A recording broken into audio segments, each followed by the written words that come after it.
This is Critical Nonsense, our high-lowbrow show about culture, science, and tech. This week, Joey asks me about obscure analogies.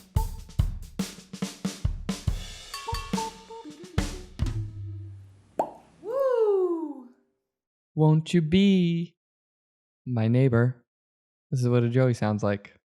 And this is what an executive producer and queen of the castle, Jess Vander, sounds like. Hi, this is Jess.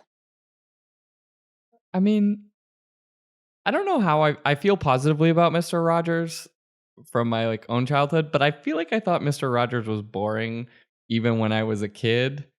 Definitely agree. I was like, this is not interesting. But also teaching positive life lessons and it's a shame. values and kindness. And I watched the documentary and had feelings when I was watching it, and man, what a great human being and all of those things. And then also being I don't think I'm gonna watch Mr. Rogers with my daughter because it's real boring. Yeah, it's there's a whole lot of cardigan coverage in this. That's so funny. Show. You're it aged well in spirit, but still just as boring as it was. We're gonna get so much hate mail for this. Jessica, can I talk to you about something? Mr. Rogers. Sorry, what? Can I talk to you about something? Yeah, of course. I am writing something which we may put on the podcast stream after I've finished the write-up, just to test out things of reading our newsletters and putting it on the podcast stream. Just seems I'm just talking multi-channel something, but cool promotional strategy. Bruh.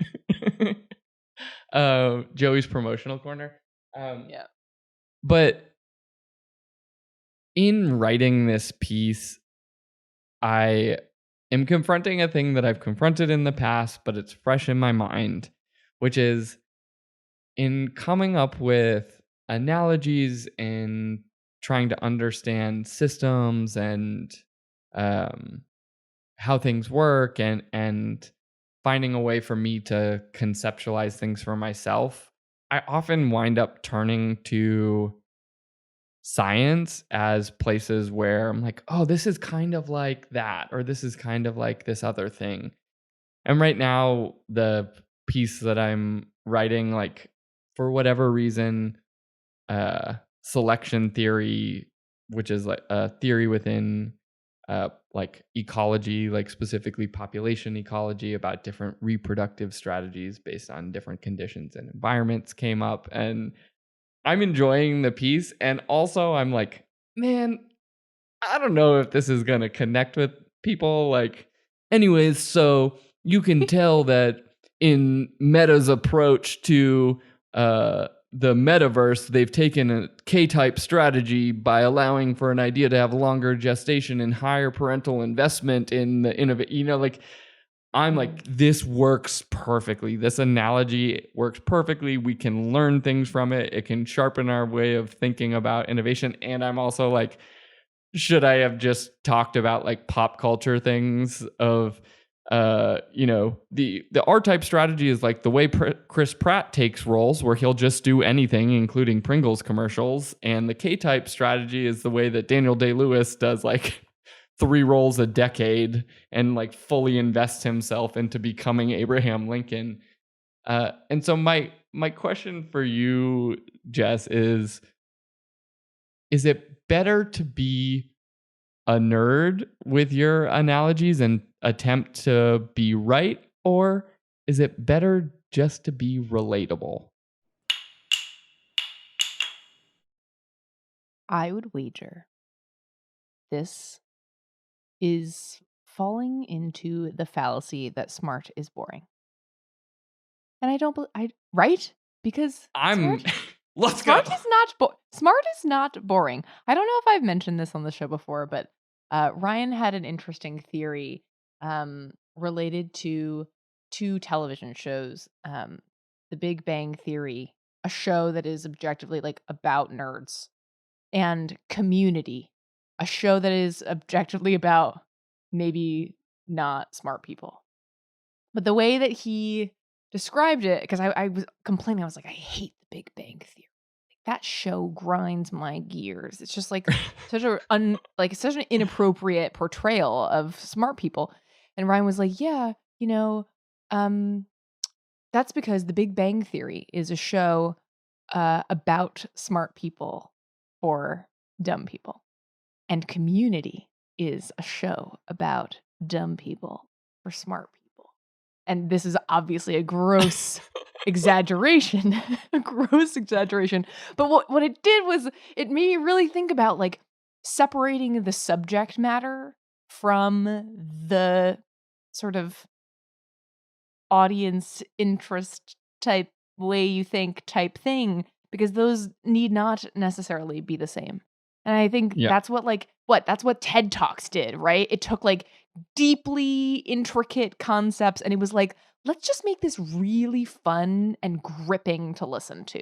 Like, we don't have to get into all the specifics, but we're going to do this. We're going to invent this like deeply nerdy and intellectual thing, and we're going to popify it by creating this format of storytelling that is, it just like tickles everybody. It's just like, oh wow, that was so interesting to listen to.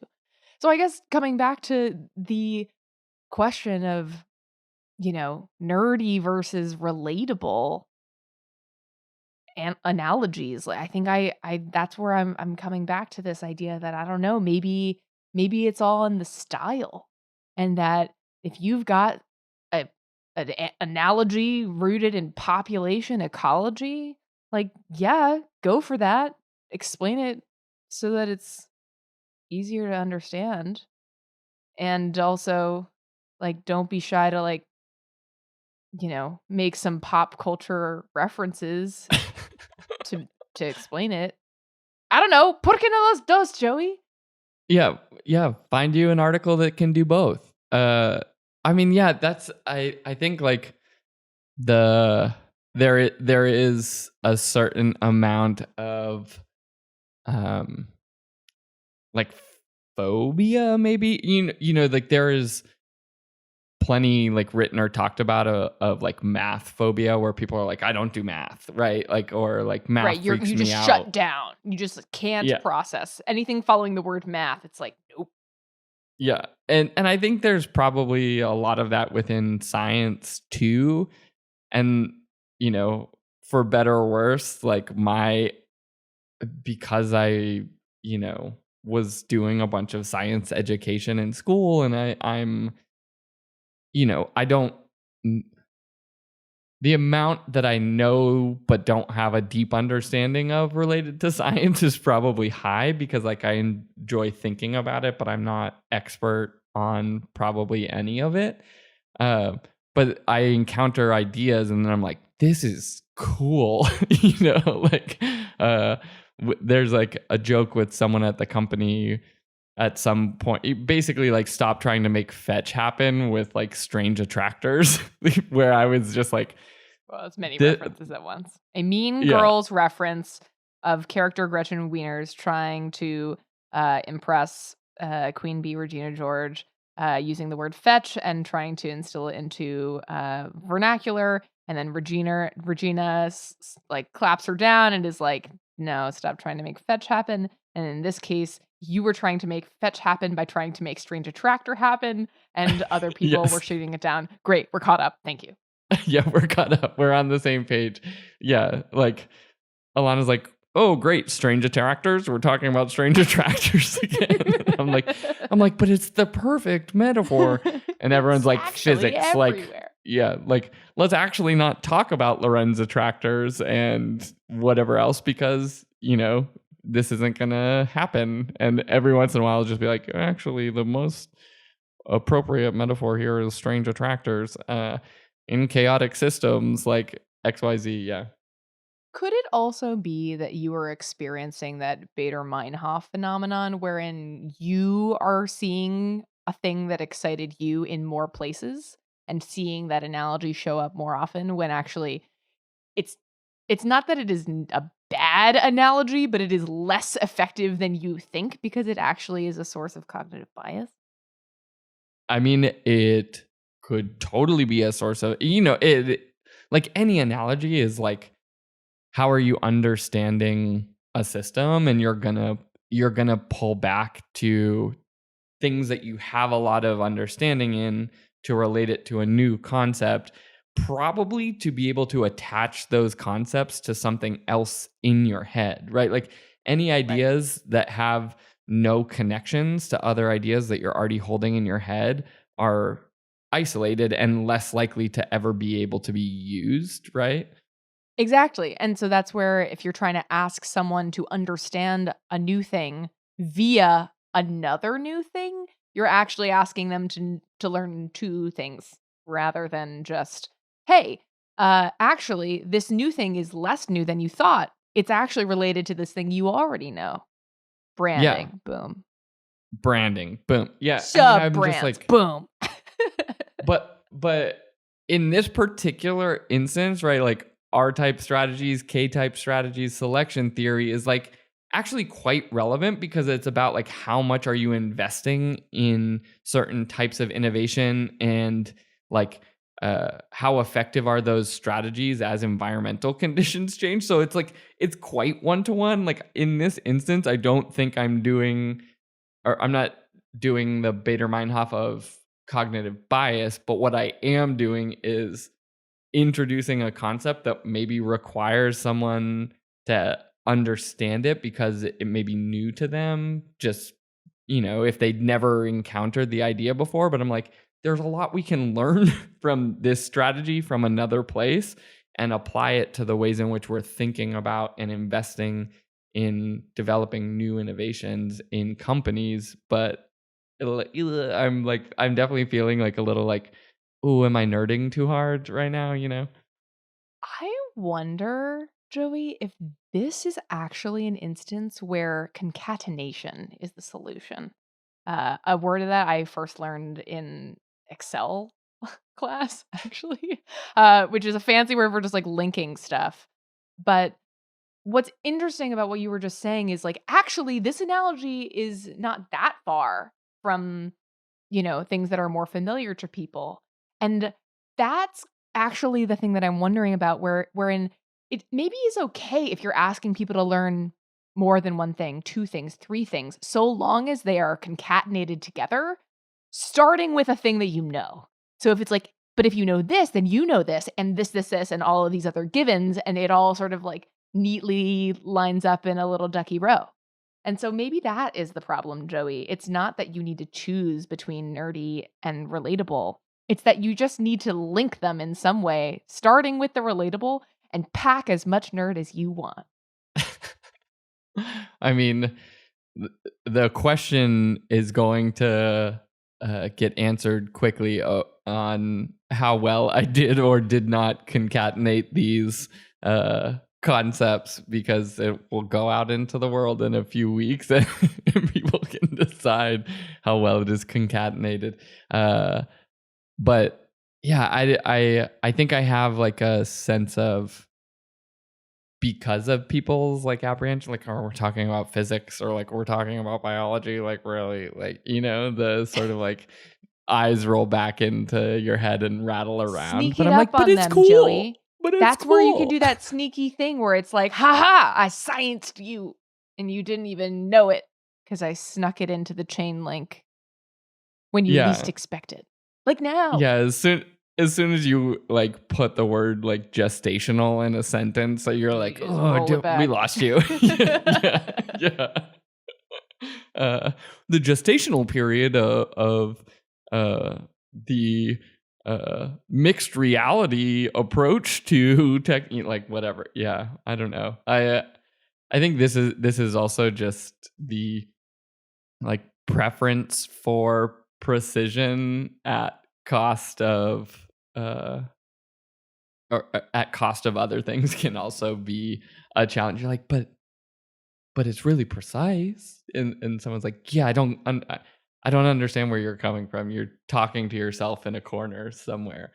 I think I'm avoiding it. And also, that like, if you, to your point of like certain types of bias, like if you're surrounding yourself with other people who are sort of willing to enter into complexity and sort of, like a few of the, like an example is like Stratechery, right? Like he writes like 4,000 word essays that are like willing to introduce complex concepts, or like Derek Thompson at The Atlantic, or, whoever, where it's like, this person wrote this thing, they know more than I do about it, and this is how they think about it. So like you're introducing complex concepts, and I'm like, ooh, a new idea. Like, how exciting. Little like magpie of random ideas. Yeah. Is it rap time? I think it is. It is.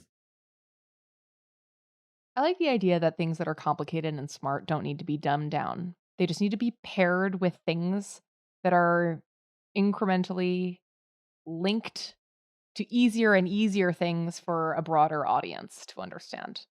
That's why something that, might be super obscure to a non-science, non-math, non-ecology type person can maybe become super clear and understandable, and might make that person feel like they did more than they ever thought they could have understanding something so complicated, because it all comes back to good content.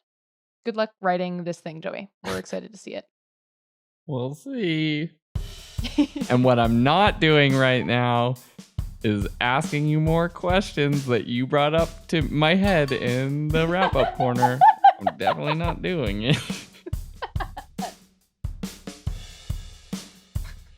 But it did make me think of something. Which I really want to talk about. I'm fighting really hard with my own brain. Critical Nonsense is a Sylvain production. Brought to you by, also sibling to, actually, Joey and Jess. We'd like to thank you, our executive producer, and also actually, Jess Vander. We'd like to thank sound engineer and A-type for best, Alex Contel. Yikes. We'd like to thank our programming coordinator and semicolon, Les Jacobs. We'd also like to thank our production crew and perennial concatenators, Sorry Gilbert and Nora Mestrich. Thank you. And as always, thanks, Ellen. Special thanks. I realize Baader Meinhof is an example of like more scientific ideas that people are like, oh no, we're cool with that. Like maybe like psychology as an example, because people want to understand their own minds, is like, cool, we can go into that. Great. Baader Meinhof effect. Like, let's talk about that in regular conversation. Like, thanks, armchair expert. Like, whatever. But like, you're just like, anyway, so in physics, like let's talk about the Chandrasekhar limit, and everyone's like, fuck off. That is really a bummer to me, as a nerd appreciator. I guess this also brings me to thank a friend of mine, Alex Settle, who I may have mentioned at one point was thinking about creating a podcast or a something wherein he would break down extremely amusing scientific papers that were completely like buried in jargon, to be like, no, this is hilarious. Like, this is really funny, and like everyone needs to know that like this entire study was about like wombat poop. And like the world wants to know this. Are you familiar with the Ig Nobel Awards? Oh yes, we've talked about them on the show. I think that's like, it's Nobel Prize, but it's for something heinously stupid. Yeah, it's like, it is like ridiculous research. Like my advisor in undergrad had won an Ig Nobel for like the some sort of like neuroanatomical thing related to hula hooping. Like he figured out how people hula hoop somehow, and everyone's like, great, thanks, guy. And like, Oh my gosh. and it is sort of like a backhanded compliment, like actually good research, but why do we care about the hula hoop? Couldn't you have done this for something like more relevant, like driving or something, you know, like. Yeah. Apparently, I'm looking now. Apparently, there was an award given to research on the 5-second rule to demystify that. No, in fact, dropping something on the ground, it's not about time window. Apparently, it's more of a moist issue. Yeah. Checks out. The show Mythbusters was effectively just a long entree into the ignoble awards. And thanks, Mythbusters. Yeah. Yeah. Thanks, Mythbusters. Science is fun. Let's do more fun science stuff. More science! Well, we did it. Okay, bye. Love you, mean it. Bye.